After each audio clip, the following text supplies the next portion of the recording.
Madaming tagapakinig.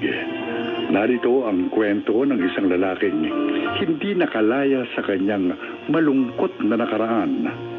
Siya ay si Marlon.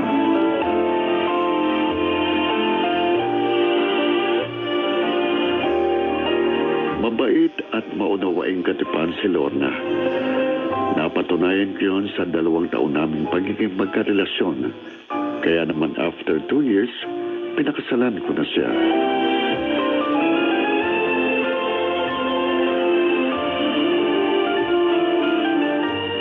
Kumusta naman ang pag-aaral ng gwapo at playboy kong kapatid? Okay naman ate. Kahit playboy ako, hindi ko napababayaan yung studies ko. Bob, proud ka pa sa pagiging playboy mo, ah. Ate Lorna, ganito lang ako. Kasi bata pa ako eh. But don't worry ha. Sabi naman nila, lilipas din to. Huwag ka nga mga tuwiran dyan ng ganyan. Mamaya mo yan mapikot ka, ikaw rin. Mag-ingat ka at iwasan mo yung pagiging mapaglaro sa pag-ibig. Opo. Ikaw, kamusta naman dito sa bahay niyo ni Bayaw? Hindi ka ba naiinip? Kasi nga, hindi ka niya pinagtatrabaho, di ba? Sa totoo lang, Jason, naiinip na ako eh. At nakakalungkot din ha. Pero gusto ng asawa ko na siya lang asikasuhin ko eh. Kaya dapat akong sumunod dahil mahal ko siya. Tsaka, kaya naman niya i-provide ang lahat ng pangangailangan namin.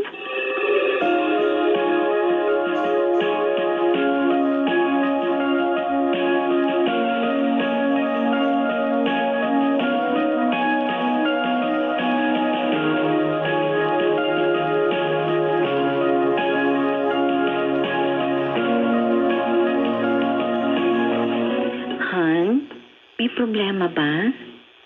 Kanina ka pa walang kibo. Nainis ako. Ha? Kanino? At bakit? Nainis ako sa'yo. Ha? Dinalaw ka lang ng kapatid mo. Nakalimutan mo ng bilin ko na iluto mong paborito kong ulam. Ay, naku. Oo nga pala. Oo Naku, nga pala. Sorry talaga, Han. Nalibang ako ng pakikipagkwentuhan kay Jason. Kaya nga nainis ako eh. Dahil lumalabas, mas mahalaga pa sa sayo kaysa sa akin. Hindi naman sa ganun. Anong hindi? Talaga nakalimutan ko lang. Matagal din kasi kami hindi nagkita ng kapatid ko eh. 1 buwan din. Ayoko na maulit ito, ha? Oh, Kaya nga hindi na kita pinagtrabaho eh. Para maasikaso mo ko. Sabi mo sa kapatid mo, ha? Huwag ka na niyang aabalahin pa. Iba ng sitwasyon mo ngayon. May asawa ka na. Na dapat pag-ukulan mo ng panahon. Marlon, nagsiselos ka ba sa kapatid ko?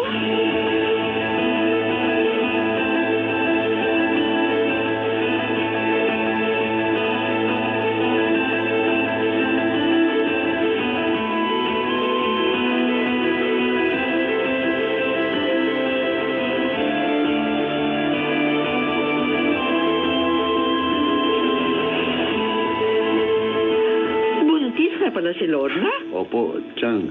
Kaya nga ho lalo ako nagsisipag sa trabaho. Hindi ba naman kayo nagkakaroon ng mga mumunting alitan? Wala ho siyang dapat ikagalit dahil tinutupad kong obligasyon ko bilang asawa niya. Ako pong madalas na naiinis sa kanya. Ay, bakit naman, pamangkin? Kapag ho dinadalaw siya ng pamilya niya, lalo na yung kapatid niya, napapabayaan niya ako eh. Ikaw naman, baka naman hindi niya sadya yun. Kaya tuloy, ayoko nang padalawin sa kanyang kapatid niya. Alon, ako ba naman? Kapatid ni Lorna yun. Kahit na ho, ayoko magkaroon ako ng kaagaw sa panahon ng asawa ko.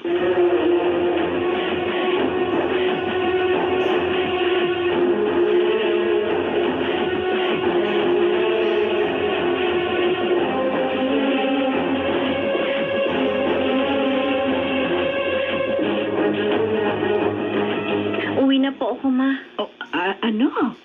30 minutes ka pa lang dito, ah. Oo nga naman ate. Hindi ko pa nasabi kay Marlon na pupunta ako dito eh. Baka magalit yun. Oy, bakit magagalit? Hindi man masama ang pinuntahan mo. Tawagan mo na lang si Bayaw. Sabihin mo, dito na lang dumiretso para dito na kayo mag-dinner. Oo nga naman, Diba? anak. Tama si Jason. Mas masaya yun Matagal na tayong hindi nakakapag-dinner ng magkakasama. O, sige na. Tawagan mo na ang manugang ko.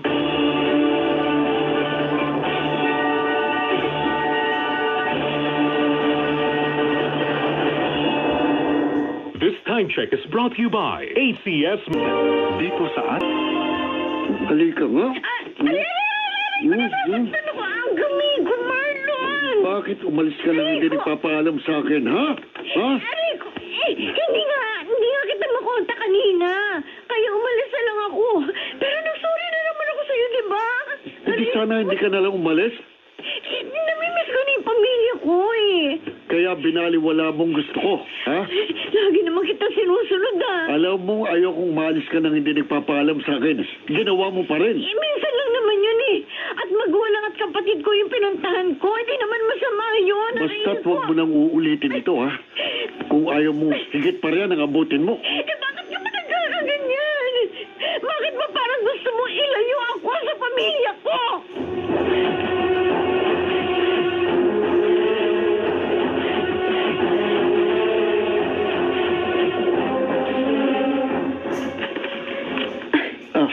Ang ganda ng pasalubong mong dress sa akin, Pinsan. At ang mga chocolates mukhang masasarap, ha? Sabi ko na nga ba, magugustuhan mo eh. Oo naman. Alam ko yata ang taste mo sa damit at chocolates. Bait talaga ng pinsan ko. Hindi ako nakakalimutan kahit ang sensado na. Talagang hindi ko kayo makakalimutan ni Tita Belinda, ate. Dahil naging napakabait niyo sa akin nung nakapisan pa ako sa inyo. At si Tita rin ang nagpaaral sa akin. Kaya ako nakapag-abroad. Oo nga naman. Ay, Ibig sabihin nito, Laura? Ha? Marlon?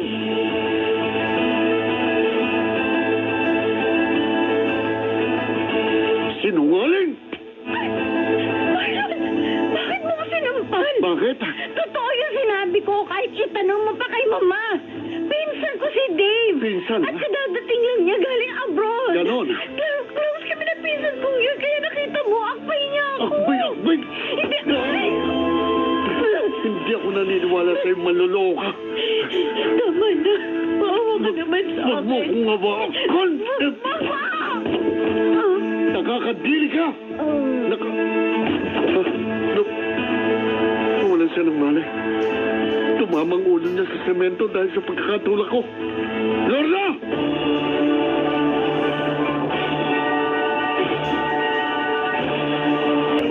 dito sa ating dulang. Ito ang aking buhay. Bakit pinapunta mo agad ako dito sa inyo? Ano ba nangyari, ha? Secretary, nasa ospital po si Lorna. Bakit? Paano siya? Nag-away po kami. Nagselos po ako kay Dave na sabi niya, pinsan niya. Tiyang, naitulak ko po si Lorna kaya tumamang ulo niya sa semento. Diyos ko! Pamangkin, bakit mo naman ginawa yun? Buntis pa naman ang asawa mo. Naalala ko po sina Inay at Itay. At tinalo po ako ng selos, Tiyang.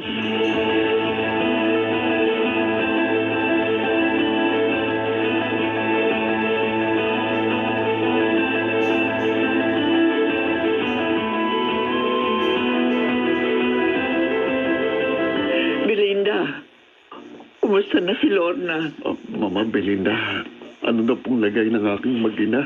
Umiyak ka. Ako, tama na po. Belinda, huminahon ka. Paano ko hihinahon, Betrig? Kasalanan itong pamangkin mo. Kaya nanganib ang buhay ng anak ko. At nalaglag ang kanyang dinadala. Hindi. Ang anak namin nawala. Oo! At yun ay dahil sa sobra mong pagiging seloso. Patawarin niyo po ako, Mama Belinda. Ha? Patawad po.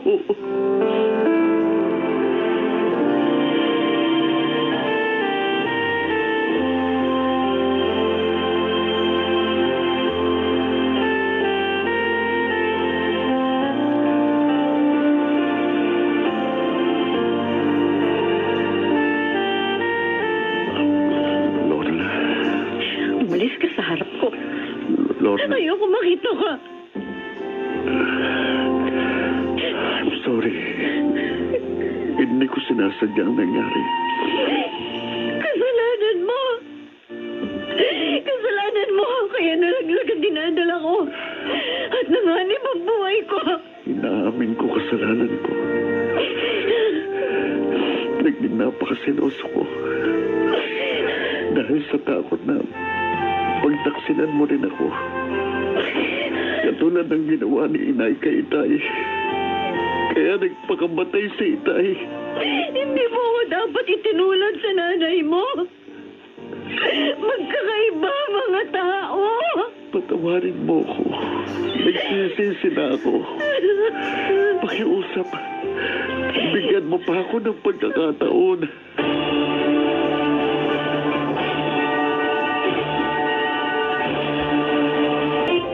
Noon ko lang na-realize ang pagkakamali ko. Nakulong pala ako sa nakaraan ng buhay ko. Hanggang ngayon ay sinusuyo ko pa rin si Lorna. Naghihintay pa rin ako na mapatawad niya. Ako po si Marlon at ito ang aking buhay.